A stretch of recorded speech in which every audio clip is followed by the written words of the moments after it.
Good evening, dear viewers, and welcome once again to your program Health Link, brought to you here in the studios of QTV on Kairaba Avenue every Monday evening. As you all, those of you who are keen followers, will notice that we have not had a new program for the last 3 weeks because I was out of town, but we're back now. And today to bring a brand new topic of discussion with you. We were expecting a guest today. Before leaving, we had a program on caustic soda with Dr. Cherno Jallow and another guest of ours. And we were going to complete that topic with Dr. Cherno Jallow today, but unfortunately, he is very busy in the hospital on a topic that we were going to talk about today. All of you know that there is an epidemic going on in the country, killing our children, and he is actually currently busy on that. But it is me, Dr. Abubakar Jah, and Loli Kamara here today, and we will talk about this. And how we can get minimal harm to our children on this epidemic that is ongoing. So welcome to the program. mbokk yi ñu ngi leen a nuyuwaati fii nii ci seen programme Health Link bi nga xam ne man Dr. Abubakar Jah ak Loli Kamara ñoo leen ko di indil fii nii lundi ci ngoon bu nekk di waxtaanee seen wér-gu-yaram. ñu dee toppa nag dinañ seetlu ne ñetti wiki nii yëpp ay repeat rek lañ doon di def parce que dama tukki woon waaye balaa ñoo dem amoon nañ benn programme boo xam ne amoon nañ fi ñaari docteurs ñoo xam ne ñoo doon waxtaanee mbiri caustic soda bi mooy soda bi nga xam ne moom la ñoo defalee saabu te yenn xale yi di ko naan muy leen a indil jafe-jafe yu métti. tey nag ñu façon ne dinañ continuer waxtaan boobu noonu waaye docteur bi nga xam ne moo war na ñëw waxtaan ko ñun di docteur Cherno Jallow moom dafa nekk ci beneen liggéey bu rëy boo xam ne mu ngi dox ci lopitaan bi moo tax demoon na ba bëgg a ñëw tey waaye mënu koo meek waaye dinañ waxtaanee feebar boobu nga xam ne ñun ñëpp yëg nañ ko gis nañ ko ci media bi ne mu ngi rey ay xale ay fukki xale dee nañ léegi nii ci feebar boobu noonu kon loolu la ñoo waxtaanee tey su neexee yàlla loole kumara bake assalamu alaikum baɗigol melɓen juuɓe kan QTV ñin temɓe na min lamoy kan Q radio alla programme o mo Health Link ti wala mo rutale nan akata kontano ni sewoti tumo minna lokun sabasi comme docteur ya fanyame manano ka programme o ke kantum docteur tamatale num wala alhamdulillah birin alayen so si jan fo binga keno wo kamala comme docteur ya yitande nyame wo lokun tambilala ngaka cadati no jamianko wala be dending safuna mun kola e anin nka mara nyame na korral kono nga doctorol na fe nun jan mele alon ko diamuta kola abe kono Dr. Cherno Jallow bi anyantana la nunne pour nga tente wo kajani na kanton akumata bakel bari ala yaka bulobe butaring lopitano dum yanko wala na lopitan bumbati mem mu banjulti amanna feno jan bari docteur ko mbe tente na nga kajake kula mi alon ko nga date nun janne mi anko sama tambilal nga ko date nun jam andu nyin tembe na amanke moy kumpati courant felanta findida dinnon la fanna mi ya lon ko lopitan bundal te kibarol janjandire television to radio to ka ko de courant mo fenede mi ya lon ko abe dinnon le batande ka dindin mo tang le fon mi ya lon ko ay fen kontisi wala fodi ni wala a courant nyin kono wodo nyin tembe na demulo nyin tembe na jakalulo bi docteur kombe kachala o kullala ni ala sonda.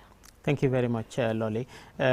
So this epidemic that we've all heard about, or those of us who are following the media have heard about, that children are dying in numbers because of this problem. And the way that it comes is that the children usually have diarrhea, vomiting, and then soon after that they will not be able to pass any urine. And usually the parents wait until that stage when the child is unable to pass urine before going to the hospital. And by the time they go to the hospital, the kidneys have failed, and a lot of those children, it was not possible to reverse that kidney failure, and unfortunately they died from this problem. And over the past weeks, the government and World Health Organization have been investigating and probing to see what is the cause of this epidemic, because initially it was a confusion of what is causing this. And there were suspicions that paracetamol may be the cause, and that is why it was banned on the media. But the latest reports have shown that most likely it is not the paracetamol. It is an infection from something called E. coli, which has many types of E. coli and can kill in many ways, either by bleeding or by poisonous substances in the body that can stop the kidney. And now that is what we are working with. Most likely that is the cause of it. And why suddenly the children are having this problem? These programs are very important, Lolly, because we talked about this without even knowing that this epidemic is going to come. We talked about it in a previous program when we talked about the floods, and we warned people that the floods are dangerous, not only because they kill people because of drowning, or they spoil our property and buildings can fall and people can die from that, but also because it brings in diseases. And now it seems that what we were talking about is what has happened. So it shows that we are talking about the relevant topics, and that if people were to listen to that program very well and listen to the advice we gave, then hopefully we will be able to reduce the numbers of the people who have died from this. But that is the theory that is ongoing, and we are going to dilate about it little by little in this program so that people understand the whole concept and why the floods have led to this problem, and why Dr. Cherno is now in the hospital trying to save some of those children by doing a procedure which we will explain about.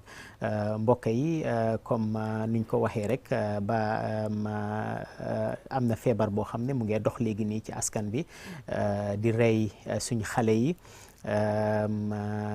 Gouvernement bi wax na ci, génne na ci kàddu ci media bi, ci news bi, ci yëpp pour wan nit yi ne feebar bi mu ngi dox. Bu feebar bi commencé nag ñun ñëpp tiitoon nañ ci lopitaan yi parce que xamuñoon lan moo waral feebar bii nii, óorut ñëwoon lan moo waral feebar bii nii. Mu amoon nag ay xalaat yu bari yu ci génn, am ñoo xam ne ñu ne waaw soo moytu paracétamol la parce que xale yooyu noonu yëpp am nañu ci jël paracétamol, waaye ay façon paracétamol lañ jël. ñu gis ne tamit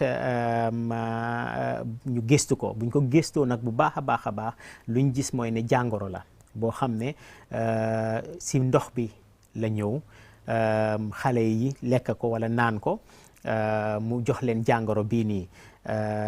Mu nekk loo xam ne nag su nekkee ne ñu ñoo toppa ñu ngi toppa bu baax a baax, dinañ xam ne balaa lii di xew ñun waxtaanee woon nañ ko. Demoon nañ ba waxtaan ci mbënn bi bu mu xewee, ne mbënn bi su xewee ndox bu moo àndal noonu du nekk ndox bu set, te ndox boobu noonu su ko xale yi naanee wala mu dugg ci seen biir mun na leen a indil feebar. Bii nag ci feebar façon yooyu noonu la, moom moo waral problème bu rëy bii nga xam ne su xewee lu dee xew mooy ne luy defal seben bi, lu ñu ko ooyee kidney si, moom la dee yàqa. Su demee nag ba ko yàqa nag xale bi du mun a tee seben. te xale nag su munta seben wala mag sax su munta seben ñun ñëpp xam nañ loolu lan la lu moo jur. Lu moo jur mooy ne tilim bu nekk ci biir yaram bi du mun a génn, te kooku su nekkee mënuñ koo dimbale ba tilim bi bu génn rek dina ci faatu. Moo tax xale yi nii yëpp ñu ci ëppa yëpp parce que daf ñu ñëwee gannaaw, ñun ñëpp dafaa ñëw da nga xale waajur yi dañoo ñëw rek indi xale bi ne xale bi sebenut ñeneenti fan wala sebenut juróomi fan. te fekk loolu noonu fekk liit na ba pare su ñëwee nag ba egsi nag balaañ ko mun a toppatoo ñu ñàkk ko. Moo tax ay fukki xale gaañu ne ñaagum si lii nii ba pare ba tey am na xale yoo xam ne ñu ngay ñëw, kon dina am solo lool tey ñu dugg ci biir lu ñetti ko ba nga xam ne nit yi dinañ xam lii naka la moo ñëwee. Waxoon nañ ko nag waaye dañoo baamtuwaate nag lu ñu waxoon ba nga xam ne nit yi dinañ ko gën a understand, ñu mun a moytu pour suñu xale yi lii di leen dal looli. o kumayata bake comme mbadiŋol aliyamoye docteur la ñaame bimbe kacala kula mi ya lon ko wole mo ñin sasade mi anko ñin tembe na e docteurol naɓe ñoola loptan bundala min ɓe denina dindiŋol la kuwola e comme ministre kunda mi anko wolle marta jata kende ala ye kanko larol ke ko courant la fintita dindiŋol la fannala na e dindiŋo ma ake bali sumunala le e jama e setara fonola do wulula jamal bije e nuwo keta aka tili fula si tili saba jandi bita loptan bundato ni tata o tembole kana fo docteur ko la di no nyimantano jonkoto ame sumunano tili fula tili saba fo tili nani wakatara kula woni awajabita balu kono kanto minka sumunal mako minka tina sumuna e finti mumu ko kilolti aka wala lanjur na wol lanjur sumuna bu kana tambino kotenke balu kono wala kana nyin courant sab ibe futala loptano to tembe damino watara amari batata abu kana baluno kotenke adu docteur ol yaminje la kiskisiro kono kumfu kunya fulu wolam e ko paracetamol because dindin jamal bije jani futa loptan bundala comme kiskisiro e mi yitan wala ye paracetamol je e bela sample konol ko e paracetamol dilela wala na docteur ol nata fo jata kende abundamol nata fo ko ye tonlo e paracetamol la kodol mo kana paracetamol dila dinol la fo kiskisiro le naba bari docteur ko silam comme kiskisirol be takani hani bi inata kujije mi alon ko kukutolon is it epidemiol no, that is an epidemic is just the occurrence of diseases. Yeah, you but it's E. coli. E. coli. E. coli yes. Kuram nyin tembe na mi alon ko wala E. coli ti saying paracetamol da mamantara ko nyin kono E. coli fanam bije mi alon ko muila kuma kawalti ni nata jata kende ala fannal comme nene nga kacha fo janne sama tambilal mi ankol be dending courant la mosmin sodo no samal kono jiol la fannala ni jinore mi alon ko ka bori docteur ko nimi ye lamoy no kachala ye ya marolta comme nga dinu janyame tumando dindol mi alon ko wolle fote nyola atena silan walla bari hani bimbe kacha kutayande la wo fannanyen kantu ni samal kete jolbe borika dinul be ku kan sama kon wala be feelo sama kon ise courance tono biko nyin akatara jinore walla kon andu wo jio nyin akatara aka jio ka bori nyama akatara wo niten no jio mata nyola wala yamin ase ma mantora no edo nyim fenede biyalon ko astota wo sifalle kono woto bimbe kacha kutayande lale wo kusi falla docteur Cherno mi anka tele nyanta kana ka ko nyinta ka fo nyin tembe na bulobe mutarin wo fanna nyinel bari abe l'hôpital bumbal to memo banjulti adabe mako rodi kan dindi wala mi ya lonko wolle sulata la nyin tembe na woto docteur ko be dunno ku fanna nyin fanan kono ka jube mako ro nyanta dino la nyaadile naketa courant nyin ay dindi muta jannabe lana tambila. So we are going to go through this in a systematic way. So the first thing that we're going to do is to see how the children can get these diseases of the E. coli. And then we are going to talk about the E. coli itself and how it causes harm in the body. Then we are going to talk about the treatment. And then we are going to talk about the prevention to the parents so that we can prevent our children from having this, because the most important thing in this disease is the prevention. Sure. Because the treatment is very difficult. By the time we start treating, the child is very, very sick. So first of all, how do we get this E. coli? How does it get into our body? In fact, E. coli has been there and is there all the time. And it's one of those bacteria that are usually present in the stools, okay, in the feces that we pass, and a lot of time they don't cause us much harm because they are not in the numbers that can cause us harm. But sometimes if they are in the numbers, then they can now cause disease. And how do we get it? We get it through our mouth. That is basically it. It is not something that comes through the blood or through the air or like some other diseases. This is something that we get through the mouth. That means that we call it fecal-oral. That means that from the feces to the mouth. Now, normally that should not happen. Something that is in the feces should not get into the mouth. No. But it will surprise people to know that it's very easy for something that is in the feces to get into the mouth.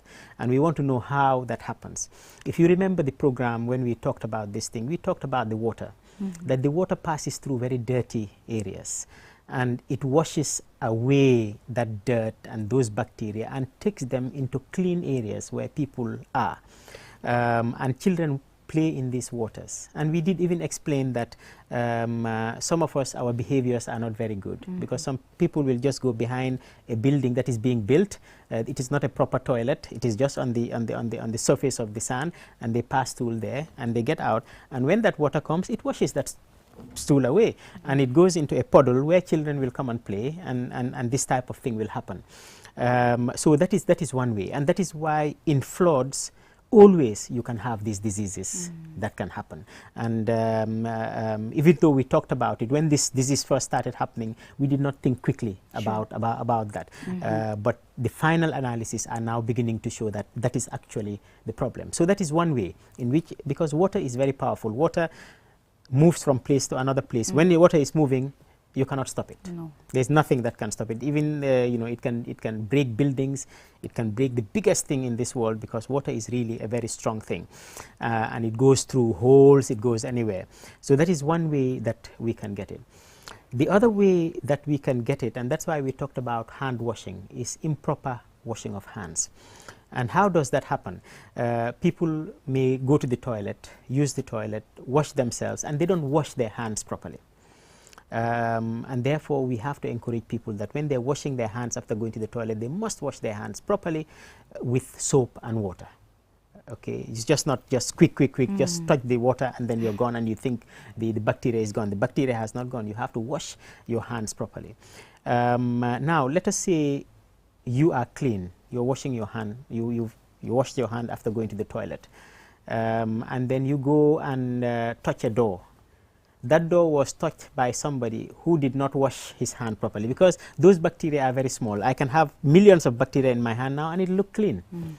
They are very, very tiny. So let us say somebody has touched that door with some bacteria on his hand, and then I go with my clean hands. I've washed my hands. I feel I'm clean. I touch that door. Then when I touch that door, I go and make food for my child without washing my hand again, thinking that my hands are clean. Sure. But I didn't remember that I touched the door which hundreds of people have touched. So somebody has touched it.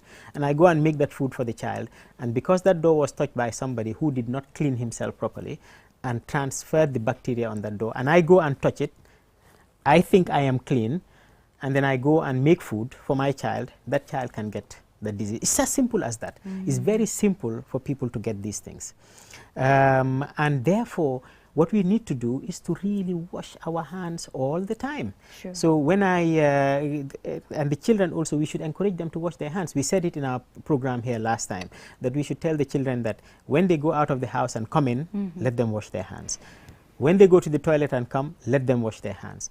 Before eating, let them wash their hands. The other thing that you can get these bacteria from are from uncooked food, like fruits, like salads. If we don't wash them properly, then they can have these bacteria inside them. And therefore, uncooked food, we must wash them properly. So we encourage our children, when you pick the mango from the ground or you pick it from the tree, wash it first before you use it. So the most important thing in this is cleanliness. But it is obvious that these bacteria, you can get them in very, very simple ways. And let us think about that, and let us keep washing our hands. I think that is the most important thing that we can talk about. Mbokk yi kon lu ñu wax rek mooy ne léegi nii dinañ dugg ci feebar bii nii bi nga xam ne moom lañ dégg ne mu ngi rey xale yi, wax naka la moo ñëwee, naka la ko xale yi dee di jotee, dinañ wax ci jàngoro ci boppam naka la dee di loree yaram bi, ñu door a wax nag ci faj bi. suñ ñëwee nag sax faj bi dinañ leen mun a expliquer lu tax docteur Thierno mënu fee ñëw tey, parce que mu ngi dimbali gars yi ci loolu noonu. lu ñoo wax nag mooy ne feebar bi nii ñun lu ci ëpp yëpp waxoon nañ ko ci bés boobu noonu, mooy ne ndox dafa sopp.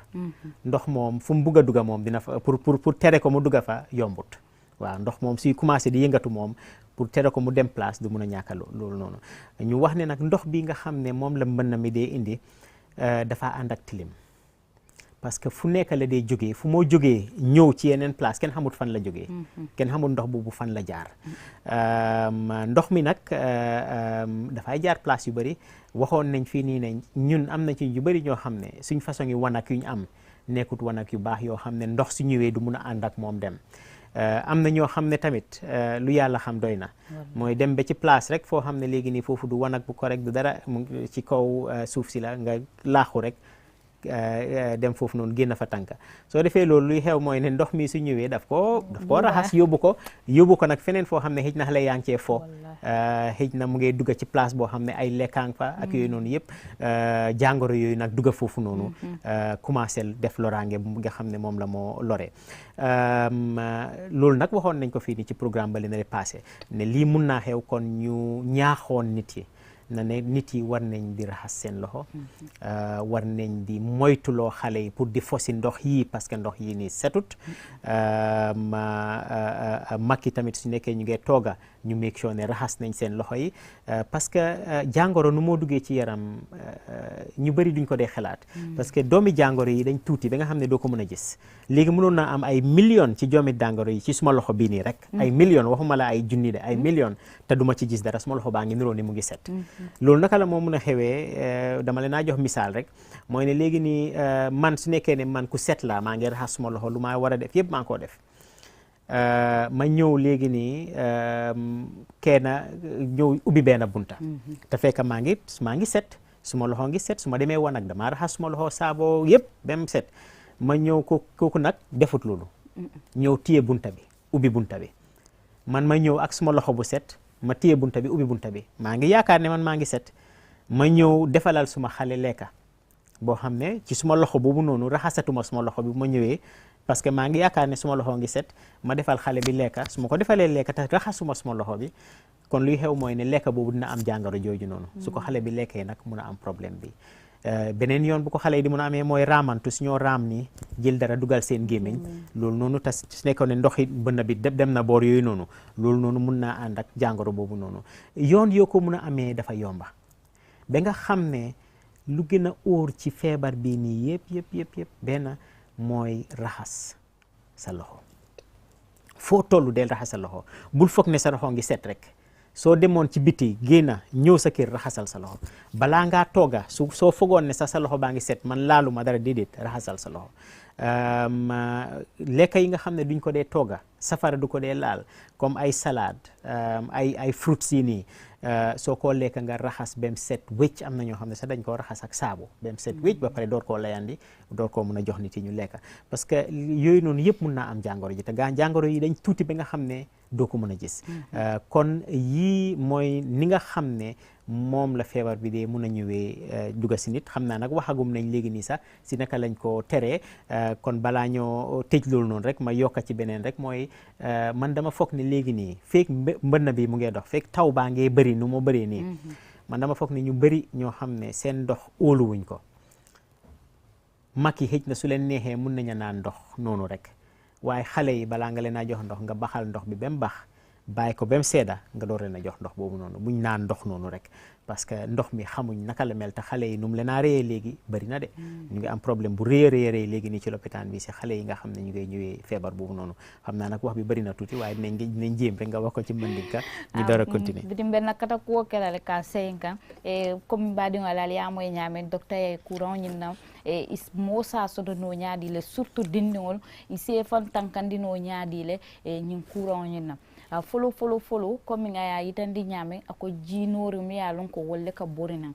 kantun jiyo mu fenati mi yalon ka sembo wortale ase tambino dawoda ase dunno dawodandine bari jiyo nga jele ni sama tambila bungul boyndi la yirol boyndi wata jiyo mu sembo ba jiolan aya yitanda ko jama e kajele dol bije kata koleya kamma ni jonkonta ta wato sita e sita no dulal to dami yalon ko akoy temale ko jambanke dinkira dami yalon ko stano jonkonto ise dunno bungul to mi yalon ka momban wala ta suko mol to dro yeta yekata kalmotota keji ni samal nata ayo kamotota ta nyola ya ku ka bodandi kata woyoto dindiwol nata ka feya wo kono ñim courant mu fenet mi yankoy sa stonoje kantu anin nole tata nyola e ka fo femmiye ko bacteria abe fara konol tep woto ni dindiwol dunto kono isa ñim courant ñin soto nole ate ayitandi fana ko ni tata jonkoto e hawjita nyaawo nyandin bulo nyanta ka kuni safno la faye senia set anda manke danko dron ka ku fatfatte rek yefint nyante ila wato talal ya ku faye koy mako e bulo koytal o ko layna findi na dindiwol fana wati nyanta ke dalindi bulu kolal ni tata jonkonto nyante bulo kulal ni tara ban feala banta ni nata jannibe fenkele nyanta ke bulo kunin safnola jannibe domoro kele nyanta ke bulo kunin safnola ni e dalindi wala o fana senyu courant tankandi no na dindol lal ako wulula ni e bulo ku tumando ay amunta dro ay samplo yitandi java akate bulte ni ya jube safono ka bulo be sene yarden bari safono ko million bacteria jamal se tara no jere fanan ba ni e bulo jube te no jelaji kantate feya ya bulo kule fa seneyat bara tambita ni bunda mina mo jamal le tambita wal ita tambita do malum fo do min tambita wo ya fam seneyande fama fan seneyan way bunda muta a fintita ita mi ye bulo ku fa seneyat inata yo bunda kiluma amunta courant nyi mimbe bunda bala a sawnte bulo konal bari tata lon nol kanto nyaabu kaaji yana domorota ya dada ila dinnoy wota jandi bo domoro nyi dada le nyanta senkam bulu ko kala koteke ka fake fan tankani ka dinnoñi tankani bari te fe bulo kule yana domoro nyi ta ya dada courant nyi sita mino ni jeral ya di la dinnola na ya domodon asa courant nyi sotono ako fana mo silol timi an koy sa sotono wala nyi courant mi an ko nyi tembena ni aje docteur man nanu abo kuol nyi ne tamandi ka loptano anata ku fula nyong fana fa wolen nyi bondi diwol mi an ko fatan diwol e katara munuma kan dinkiral to dami ya lonko ni sama nata wala ye fensika ya bule da kono wo fengo nyi ite malon wo yo bondi nan dame abe feala yo bula da kono asike courant nyi be sakiro fana aso fana soto asa soto no courant nyi to aso courant fana soto no wo fana mu kultimi ya lonko docteur yo yitan wodo hakkiltuo wala be nyin ko nyi to kan fan tankandi kan fan seneyandi we dawo dandi ko nyin courant min sa mo tankandi no rek wala mbulu koti ibe fewfen ninkela ye buloku ntel mel katara ko bal kono tabirola nga kata janni be tabiro dateta ye buloku fa seneya hana koyte ma ko bulo be seneyaren taya sey ngam ku koten ako domoro mel sa kandindi no mel sa tabino yol tabi fay mu ay kandi baake yana tala mel ya lon koyte tabino mel mu nyi yiri di ma fewot wo fana nyanta ke kule fa seneya mel boko salatul ako dol fam bije fa wol ka ku ni safnol yana ya sey kan senan ku fa seneya yana ta ka dimol wo be pour kam fan tankandino wodo nyin kura ta nata seneya da mala bije nimmi seneya bombandi ala se tankandino ila dimbayar jonkonto ni tata ni nata ye baloku ye bulolku ikanata ya ni o kedron ala semma ko eno la tankandi nyin kura. Yes, and the advice that people should at least think of boiling water for the children rather than just giving them the water like that. Especially in these times, I think people should be careful in boiling water before giving to children. Coming hakilo bota wo fananyina jio fana doctor ko hani bi fantan kando la fanna nsa kari jio katanga fajundi kantu keba kono e mintano dinnon kono to tano woto jandimbe jio dila dinnon la nga katanga fajundi faye faju nga londi faye sumiya na sumiya tan ka di dinnon le kemi ngal kantu nyi jiol mala ka bonan nin damen na ka tammi nin damen anu samabe nyin tembe damen to mo mala be banna wato min anda be sembo sto kanne luwolu woto jandimbe bola nyin samale kono docteur kon se kata kuolke nganna domor nyal korosi nga jol fajundi fay faju nga karadi na dinula fo ala se tankandi kantu dindi jamal le bije mila alonko ifote ni wala nyin kura nyin kono aja kalo warta baake. Thank you. So now coming to the bacteria itself and how it causes harm in the body. It is called E. coli. It is even there before these episodes, but these are the episodes that make it more and more. And there are different types of that same family of bacteria which cause disease in different ways. But the two most important, one of them that produces a poison. So the bacteria itself, when it gets into the body, it produces a poison. And that poison can damage our organs, the liver, the kidney, and other organs that are in the body, and the system that work the body. There are some that cause bleeding, so that the child can have diarrhea with bleeding, with blood in it, and that can also be deadly. These are the most deadly ones that are available, and we are suspecting that this one that is causing the current problem is the toxic one, is the one with the poison in it. And what it does to these children is that it actually just stops the kidney from working. And if it stops the kidney from working, apart from the child having the diarrhea, that he's losing water, he is vomiting or she is vomiting, and then the kidney is not working. So they get dehydrated, and also they get kidney failure, acute kidney failure. So no urine is being formed, and if you don't do anything about it, the child dies. And that is why we have lost so many children. So this is basically how it causes di yàqee ci biir yaram bi. Jàngoro ji nag ñu ngi ko ooyee E. coli moom yàgg na ci àdduna si tam am na fi tuuti rek xale yi dinañ dee am problème boobu, wala mag yi sax dinañ dee am problème boobu noonu, waaye du dee bëri naka la bëree nii bi yoon. Moom nag ay façon la, waaye nag ñaar ñoo ci gën a fés. Mooy benn bi nga xam ne dafa waral deret di génn ci biir yaram bi, mooy xale bi su amee loolu noonu, wala mag bi sax su ko amee dafa am biir bu daw boo xam ne biir bu daw bi dafa ànd ak deret di génne waale deret. Soo si defu dara nag deret bi yëpp mun na see jeex ba nit ki mun na cee faatoo. Am beneen boo xam ne tamit boobu noonu dafa génnee poson. Moom su duggee ci biir yaram bi poson la dee defal. Poson boobu nag dafa yaaxa cër yi ci biir yaram bi. Benn si cër yi moo yaaxa mooy kidney bi. su demee nag ba yaaxa kidney bi, nit ki du mun a tee defal seben, parce que kidney bi moom moo war a segga deret bi, génne tilim bi ci deret bi, mu wàccee ci seben bi. Seben nag soo ko defatut moom min ne tilim bu nekk sa biir yaram yëpp dara du ci mun a génn. Xale baa ngi wëccu, xale baa ngi biram baa ngi daw, mu ngi ñàkk ndox, ba pare tamit poison baa ngi ci biir yaramam. Su ñëwee ci lopitaan bi nag lu ci bëri duñ mun a def lu bëri pour moom. Suñ jógee nag si lii nii bañ wax li ci man ni nga dinañ ñëw nag ñu wax leen ci lopitaan bi, suñ demee lopitaan lan lañ ngay jéem pour dimbale xale yi ci mbir mii nii. Kumayata bake mbaɗigol hani bi albela moy ka lakkacalla doron QTV komin docteur ya fanyame sila wato bitaka bari hani bi sa sudtambi doron kacca kon akonyin courant mi ya lonko wole mo écolaité e courant da mi ya lonko ameta duniya konol de andum fan kebal kastole dinol kasto bari a sembo warata ñin silole dina ñin santam belalti e wonata ke kudimi yalon ko ba kiskisirol adu ñin kura mu yalon ko wala ñin écolaité ako bacteria la miyanka sifa fulale bije sifa folo no dunta balo kono wak nin yel an yele male ka finti balo kono nin mu didno ya soto isaja la kenetota yelo ka bala adu ni wo yelo ka tenten ka bodro asa man toranol ni alam yela mantal be yelo se bono la fayba fulanjan wolen a posin male ka tare balo hon ni nyim courant duntela doron posin ate ka ke posinol ti balo kon ase balo la sojarul dati ketinya membo ko mutadon ase ila kidney mum ko kulolti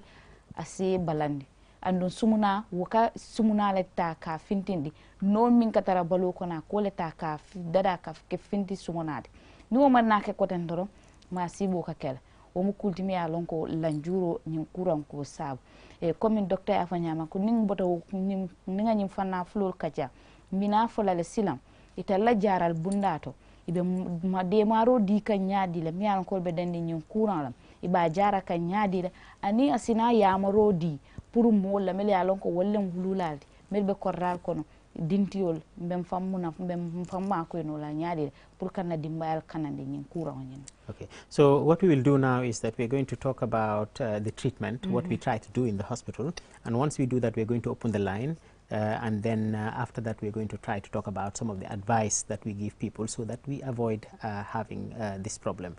So basically we've said it, that one of the problems is the loss of water that the children lose. So we give them water.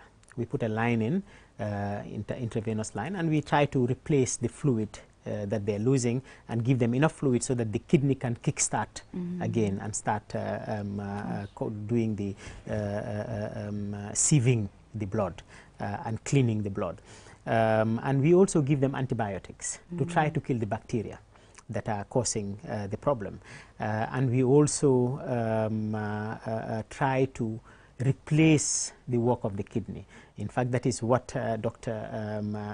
Jallow is helping them to do. What we do is we put a tube inside the tummy and we wash the intestines, continuously wash it so that the dirty things that are in the blood can come through that and then come out through another tube. It's a very complicated thing, and we don't normally need it for many children in the country, but now suddenly we need for so many children, and we don't even have all the material for all these children. So he is busy putting catheters into the children's tummy so that we can do what we call peritoneal dialysis. It's another form of dialysis that we're doing to try to replace the function of the kidney. Obviously, when we do all these, the fluid, the antibiotics, the dialysis that we are going to do, we might be able to save some, but still so many children can die, because a lot of the problem is that people come late. The child is sick, the child is vomiting, the child is having diarrhea, you stay at home and you want to treat them at home. Some people give them concoctions, some people say, okay, it will get better, until the child is not passing urine 1 day, 2 days, 3 days. You know, sometimes you don't understand how parents can do that, can stay with a child who's not passing urine at all 1 day, 2 days, 3 days, before you get up and say, I'm going to the hospital, and you expect magic to be done. Unfortunately, sometimes that doesn't happen. So these are what we normally do, and as soon as we translate this into Wolof and to Mandinka, we will open the lines, and I think it's 30505. 5050. Yes, I've forgotten because I have not done this for a long time. 30505. No, it's 5050. Yeah. Okay, so it's 5050505. I'm sorry about that. Mbokk yi comme lu ñoo wax rek léegi nii mooy ne dinañ leen wax léegi nag ñun ci lopitaan bi naka lañ dee jéem a fajee xale yi nii suñ demee ba am problème bi nii lan lañ dee def. Lu ñoo njëlbeen bi lu ñoo def mooy dinañ ko defal IV line, xam nga loolu naka lañ ko woowee ci olof, waaye dinañ ko defal benn line boo xam ne foofu lañ ko dolli lee ndox. comme niñ dee doolee ndox ku nekk rek ñu jéem koo doolil ndox bi nga xam ne mu ngi koo ñàkk si wëccu bi ak ci dem biir bu daw bi, ñu doolilaati ko ndox nga xam ne yaram bi dina am ndox bu doy, parce que yaram bi su amul ndox bu doy sax kidney bi du dox. Pour kidney bi munatee commencé dox, dinañ ko jox ay garab yoo xam ne pour rey jàngoro ji nga xam ne E. coli boobu noonu lu ko rey ci biir deret bi, loolu tamit dinañ ko jox. Dinañ ko jéem a defal nag lu kidney bi su nekkee kidney bi dem na ba doxatut, lu kidney bi war a def mooy dialysis. Ñu bëri léegi xam nañ dialysis parce que ñu am kidney problème bëri nañ ci dëkk bi léegi nii. Ñu defal ko benn façon yi dialysis boo xam ne ci biir bi la ñoo jaar, boobu duñ dee jaar si deret bi, parce que xale yi pour jaar si deret bi du dee yomba, so si biir bi la ñoo jaar pour jéem koo raxas. Si loolu la docteur Diallo sax nekk tey di jéem a dimbale pour di dugal pipe yooyu noonu ci xale yoo xam ne soxla nañ ko. Mu nekk loo xam ne nag lu métti la sax pour bunti fajookaay bi, parce que façon yi problème yi du dee bëri normally. Xëy na soo amee benn ñaar ci loolu nga xam ne moom la ñoo war a raxasee di nga ko mën a use, waaye léegi nii soo toogee fukki xale ñëw nañ, ñaar fukki xale ñëw nañ te amuloo ko woon, préparé wuloo ko woon, kon dina nekk loo xam ne problème la. loolu nag si lañ nekk léegi nii, ci problème boobu noonu lañ nekk. Beneen problème bi nga xam ne moom la ñoo jànkuwanteel mooy ne waajur yi du ñuy teel a jóg. Nga am xale boo xam ne biir baa ngee daw, mu nga wëccu benn fan, ñaari fan, ñetti fan defuloo dara, nga toog gis ne moom nekkut di saw benn fan jóguloo, ñaari fan jóguloo, ñetti fan jóguloo, ñeenti fan nga door a jóg ne yaa ngee dem pour ñu sawe ko.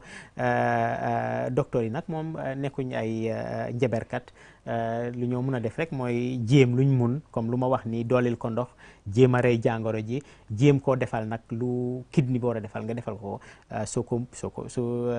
Su yàlla dimbalee xale bi ñu sawe ko, su nekkee ne nag yàlla àndu si nag moom yenn yi ñu ñàkk xale bi, mu nekk lu métti métti loo xam ne ay fukki xale yoo xam ne léegi ni gaañu nañ si lii nii, te lu ko aar lu si yomba la wax nañ ko, mooy set rek. wallaay waaw. Soo demee bem tam feebar bi xew, soo gaawoon a jóg xëj na du demee naka la demee nii. So ñaar yooyu daal suñ ko defoon rek dinañ sawee suñu xale yu bëree bëri.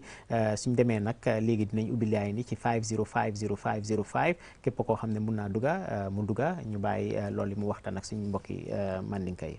wo kumayata bake comme mbaɗigol docteur ya fo ñamen jara lola fannala tol ɓe feerol min ke kam pour que dinniwol kanande mel yalon ko ñin tembenna wolle ɓe kuntoje ako ku folo ɓe min ke kam wolen e ka silole ñini mumo IV laynte e pour que jiyo soli dinniwum balo kono kantum ku folo ñin courant kam min ke rek ake fondi jiyol la kantum kono bayoni fonoñi wo ke fondi jiyol so e tol ka ku folo min ke wole ka jiyole dundi balo kono ku fulanjang wolen pour que muta bacteria ñin kele i jaato kono i ka antibiotique la diile la boori kesole bije mi yalon ko ka fay antibiotique i ko la diile la pour que courant kesol ñin ta ka fa dindol balo kono ku sabanjang wala mo e ka pipe ta ka londi dindum kono re ka tambindi ni wala ka je ko de muta yelo mum bije pour ka sabanam wo fana ma fansun dialysis lati ako say mo jama boda nyin dialysis kalamale kantu diabetes tiol bijele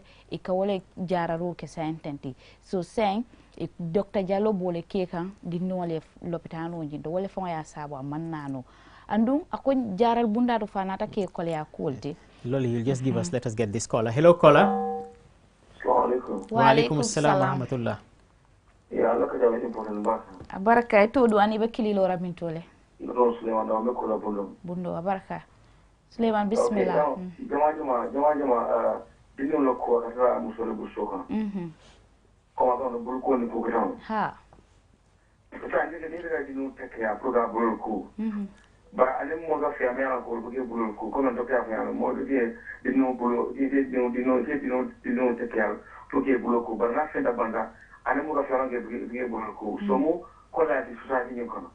Really, along for the very important la karola puke take ya ko ma da ba ando ne ga mo kan le ba ka kai ko dinu la karola dinu sa wannan sama elfa wallahi so ni la life ni se ro ma ko alfa life state ba ni life ma se ro mo la life ma so ko ni mo ndo a to mo kan le ba ani ka ko family ma no be akata ko mo for the a je for wara bi ay ko dinu sa sama so kan dem bare même ko ma rabe ro alfa ya kara ba ka do ro ko mai kai ko dinu ka dinu take ya ni ga fi de ka sa ba da ba ani ko mo do ni ga ko mo fa ndo go ra dinu do mo so nga ke bulu ko to wallahi ila ga fi ala dinu so ma da ba ti bulu te en fala ba ka fala bulu ko fa ka fala bulu ka bulu ta fendi so fene me ko dinu na bulu fendi ni na do mo do ka do mo ko na mo le ba ko mo dina ko so fudi dinu ma bulu ko na do ra ina mo ko so dinu ba abarka bake. Yes, so I think we've heard him. You can just continue your discussion about the, and then we can get into that. Janni ñi kilir labe dunna no betembe da min to wole mo jara lola fannala comme ñi tembe na Dr. Jallow be loptano da bole kega andu docteur ko wo mu kole a kolti tol kan jara lola fannala kantum amun mu kulati mi anka man siyano ni ka so to fan kilin non fula bari say mo tangle kana mi ya lonko hapo ka warale andu wo mo tango be to be jara no la sinya kila ninyin andu fana mi na ke kole akuda ko wolen wulula idingo ay kono bayo so to tilikilin fula abe fono le ma samba loptan ibe fan su mborol di la soko ne ba fla official amanta sumuna la tilikila amanta sumuna la tilifla fotili sa fotili nani yana sika ya samba loptano itol dumanke kumfanun tedi amma jiktetal bulu itol min bije doro wale la londoti ka tamandi ni jora wala ni ale min ma koy kumoy kana ni budu ni min na wato sita budu alaman tankala wala kake silam kata kol min nyanta kala akamina dunna wala kon bari wululal fana nyanta ka katale amanke ko nin dindum kono bayo bale ko madunga fendia jikando diala wala nga lemno diala wala nga fendia nyanta ka samba l'hôpital ko min docteur ya fo nyame. Thank you very much. And that brings us to the caller that has just called and very eloquently told us about, his opinion about this thing and that it is the parents that should make sure that the children are washing their hands and taking care of themselves. And he has noticed, like all of us have noticed, that a child can be from morning till evening without touching water. Hand washing is so important, and children, they imitate. They just do what we do. So even if we tell the child wash your hands and he never sees us washing our hands before doing things, then they will not wash their hand. But if they see that their parents, as soon as the parent comes into the house, the first thing he goes is go to the tap and wash his hand, and as soon as they are going to eat, they wash their hands, then the child will do that. And then you can have the moral backing to tell the child, no, don't do this before washing your hand, do this. And then because he sees you also doing it, and then they can do it. I think that is the most important thing in all this discussion that we are talking about, is the cleanliness that can prevent us from getting this problem, especially in this time that we are still having the rains, that still the water is washing the sewages and taking them to clean areas. We still have that problem. So we should continue doing that. That's why I was very happy talking about the COVID all the time. It seems we have another caller. Hello, caller. Hello. Yes, hello. Hello, assalamu alaikum. Wa alaikum assalam wa rahmatullah. Wow, ñu ngi laa dégg de. Hello, assalamu alaikum. Wa alaikum salam, ñu ngi laa dégg waa ñu ngi laa dégg waxalee sa téléphone bi rek nañ la dégg. Man nag dama demoon ci clinique bi ñoom. Assalamu alaikum docteur. ñu ngi laa dégg waaye da ngaa dégloo sa téléphone bi pour nga xam ne lu ñoo wax rek di nga ko dégg immediately. Sa programme bi maa ngi laa ñaanal. jërëjëf yal na la yàlla kattanal yal na la yàlla yokka. amiin yaa rabbi. ba pare maa ngi laa ñaanal ne. dama ñëwoon ci sa clinique ànd ak suma doom. léegi yow mënuma laa gis. waaye nag man dama sa fekk woon ci suma doom. jëjam camtu lamiñ. léegi ma laaj la tondoom ba ma ne dinaa ñëw ci yow. soo ma ñëw bi ma indee man ci kanam ci ni ma fekka. waaw mu ngi mel ni lose nañ ko waaye su koolee next time rek na waxa téléphone bi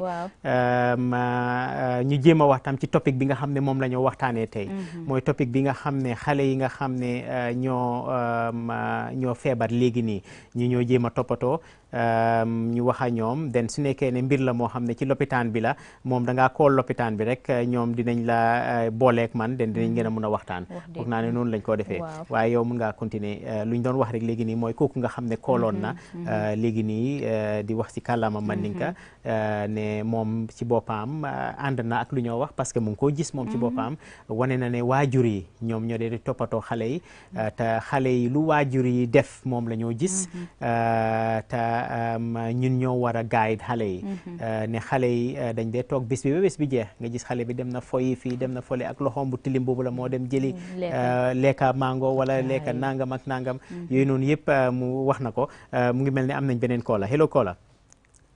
Hello doctor. Yes sir. Bravo. Thank you sir.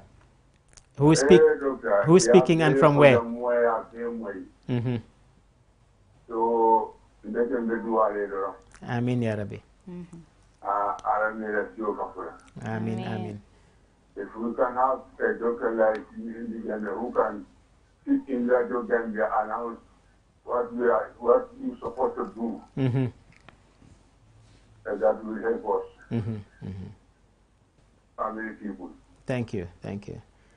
So I thank God, I thank you. May God bless you. Amen, sir. Amen. Amen. We are very grateful for the call. Thank you, sir. We are very grateful for the call. Yes, Lolly. Yeah, comme kola kili la fulo e ming fo akumata bakele kanto ako ntol musol mi an kanto lombulu latin telenga doku basu do dinno la fannala e dinno tumando ntol kanna kata ko kele kesani andi suol ko ba ni fintita kata bantala e be menke kanje ntol malo so society fana kono si nyol fana be nyanta na kata ko kele ka je ko de nga nyoma ko yo fannani kanto dindindol bi je ni tata fiale na te sebulo je fae fi yena e domoro muta wota ko docteur be kuma kan men fo kan akumayata bakele e nyin kacamu fenete nimmi a noma drom e tumando jara kende ala fannala e ma fayte sasara de bari sasa nyi fongo sa talano e fankane na kete ye ni yamarol moy andumbe min fo kan ngam muna fangala manke ka moy drom bari kam muna fangala. Since we have another caller, we'll take as the last caller. Time is going. Yes, hello. Assalamu alaikum. Wa alaikum assalam wa rahmatullah. Doctor Ngekondo. Jo. Ni lodi kamara ngal kondo. Jo. Ito do ngani be klilo rami. Uto Abdullah Chamle. Okay, Abdullah bismillah kachato. Itala nakilila labangoti bi. Yo, ko. Ha. Albenyin kachame na kumara bake. Baraka. Sabe tele kan otalale saje kumo setaria. Okay. Ya yela moy mobile. Sama men kono ten. Dinne onul kabin isi tu bambanol bulu kabin somanda bawlaro. Baadi eta faro to eta bambanol bulu ite bulol kula woyobe borrat nar be to dinno de bulol dunna kono. Ite buke hakilo to sifa to ndol mu kule benga kumaka balwoto bak. Lanyi to be ko kumaka bak so to sambon ko. Wallahi. Nenu kada faro to ite dinol tije. Ete do bambanol bul ben yalol fan nañ di la kunem aussi ñamol fan bak. Wallahi. Yo, mal de konton doctor, ini doli kamera mbar muskelo ngal konton. Abaraka ngejo. Kililo kumaka ba. Okay, thank you very much. Yes. So he Kolabi has raised a point. Yes. Especially those in the rural Gambia. Yes. That they leave their mothers that are going to the rice gardens, fields. Leave their kids with a nanny. Yes. They wouldn't take care of the babies as expected their hands will be dirty, they wouldn't clean it from morning to evening. So the topic is really timely, especially that we're in the rainy season. So this was the point that he was trying to make. mbokk mi ñu ngi ko gërëm bu baax wax na lu am solo comme ni ko loolu waxee rek mooy ne moom lu mu wax mooy ne sakatuma suñ mbokk yi nga xam ne ñu ngi ci dex gi nga xam ne dañ dee dem ci tool yi ci faro yi pour liggéey yi yéen ñu bàyyi seen xale si place yoo xam ne ak ñu leen yore duñ leen yore naka lañ leen war a yoree duñ leen seetal naka lañ leen war a seetalee duñ seet lan la ñoo lekka xale bi jël dara ci suuf si rek lekka te xamuñ loolu noonu lan la kon yooyu noonu yëpp mun naa indi problème bii nii waaye loolu di most important thing foog naa ne time baa ngee dem léegi nii lu ñoo bëgg a conclure rek mooy ne wax nañ mbir mi yëpp naka la demee feebar bi bu serious la lu nekk nit yi xamuñ waaye lu nekk ñu ngi ko jéem a doxale ci ron lu bëree xew yóbbu nañ ay dereti xale yi ba yóbbu ko bitim réew pour seet lan mooy problème bi nii naka la ñëwee ñu ngi jéem a am ay bagages yoo xam ne tey rek am na ku ma call pour ñuy dimbalante seet naka la ñuy indi bagages yooyu ci lopitaan bu mag bi nga xam ne dinañ ko am pour toppatoo xale yi nii yaa ngi gis tey docteur Diallo sax mënut a ñëw tey dafa demoon ba fàtte ne sax mu ngi am programme bi parce que loxoom yaa ngi jàpp foofu noonu so yi nii yëpp ay mbir la yoo xam ne mbir yu métti la waaye lu ñoo mun a aar la xam nga su nekkoon ne ñun suñ programme bi nag wax dëgg yàlla nekkut ne ku nekk moo koo dégga waaye su nekkoon ne ku nekkaa koo déglu ba pare ku nekk déglu luñ cee wax bu baax a baax ndi kon ñi am feebar bi ñu bëri ndi kon duñ ko am tey parce que ñun waxoon nañ ci balaa lii di xew waaw waxoon nañ ci wax bu am solo ci mbiri mbënn bi balaa lii nii di xew waaye lu ñoo wax rek fii nii mooy ne nit yi war nañ a bàyyi seen xel lu ci gën a am solo yëpp mooy set bi nga xam ne moom lañ wax nii set dafa am solo te ñun dañu xamee set Gambia foog naa soo demee ci dëkki Afrique yëpp dañu xamee set dañ war a gën a nag fisal loolu noonu sàkkaatuma ci raxasi loxo bi xam nga nit ki mun naa nuroo ne mu ngi set waaye fekk am na yu ndaw yoo xam ne war na koo def rek gën a setal te du ko def te ñun ñëpp dañ ko dee faate waaye ñu bàyyi ko suñ xel rek ne jàngoro dafa tuuti ba nga xam ne doo ko dee mun a gis sa loxo bi mun naa fees ak jàngoro te mu ngi nróonel mu ngi set xesewut dara xewut waaye nag mu ngi fees ak jàngoro te ñun suñ loxo yi la ñoo use pour def lu nekka kon nag am loo xam ne ci dem kama bi la war a nekka ñëw dugaati si suñ gémmiñ bi loolu noonu warta xew te nag wan naa leen naka la moo xewee ci lu yomba nekkul ne nag yow sa boppa yaa tilim sax de waaye nit rek la maa ngi ñëw ni togg bi ñaata nit a ci toog tey kenn xamut maa ngi koo laal léegi ni ma jógee fii nii léegi nii rek dem ñu jox ma lekka rek ma téye suma loxo lekka xam nga loolu noonu tam problème la wala yow nga xam ne yow xëy na yaa ngi defalal lekka xale nga jógee fii nii rek dem defalal lekka xale bi yaa ngi set de waaye nag fekk am na loolu laal loo xam ne xamuloo ne laal nga ko so yooyu noonu yëpp lu ñu war a bàyyi xel la moo tax programme bi ni jóg mooy pour wan nit yi lan mooy jàngoro naka la tëddee si loolu nga xam ne nit yi dinañ understand mun a toppatoo seen bopp foog naa ne loolu daal lu ama am solo la pour nit yi xam ko kumayata bake komin docteur afo ñaami aku kata kuolbe ke kanto ñin kuramu fenete mi yalon ko ay mol jakalindi la ndu bulo fatale ñin temben bari lopitan kunda fane tolbe kuol ke kan dumal la muta be la kata kuol be ke kan amma me fani mobe diam ko mi yan koy sulata joran la pour ka nati na jaral bumbato pour que dindiwol ma koy mi yalon ko wolle ni ñin kobe ñola ñin temben andu ako ñim ñin kacar ko mum du wolan kam mol hakeli bulande e nakata mol nata ke lamoy non nin kacala tumando mimbe ke rek ate ke tambinola kantu nga ñin ko mo fonu janne lokun jama koma saba nani koma nga ñin ko kacanu jan wodo ñin kaca saba bo mo wolti pour mol ke la wala ke muna fangal wodo akuma tale pour nga fewfem fo jang nka kata kantum be sirinya bulol mu fene mi yankate samira ka seneya tale wata mal sene wodo ñin ko taranata seneya doro be dawda ngam fan seneya ndi ngam bulol seneya ko Gambia du ye mollo wala to bota wala seneya woto seneya ye nimmin lo minna nga tenten wala dawoda wati o wati kam bulol kunna dindiwol janni balbe domoro dila dindo nga kata nge seneyandi ngam fon seneyandi woto ala sen lima. Thank you. So I will get you to sign out from the viewers, and then I can take it from there. Comme silang wato en sonyina la mbe duwala fo ala mabe tenenala la ni ala sonta be murula nan janko take ninka cha dolena woto mba fulale ala barka bake la jibir kunyima la nala la moy kunyima al nal badi male loli em camera. Thank you, Lolly, for the very good translation that you're doing and the explanations. This is all we have for you today, and we thank you for tuning in, and we hope to see you next week for another great topic.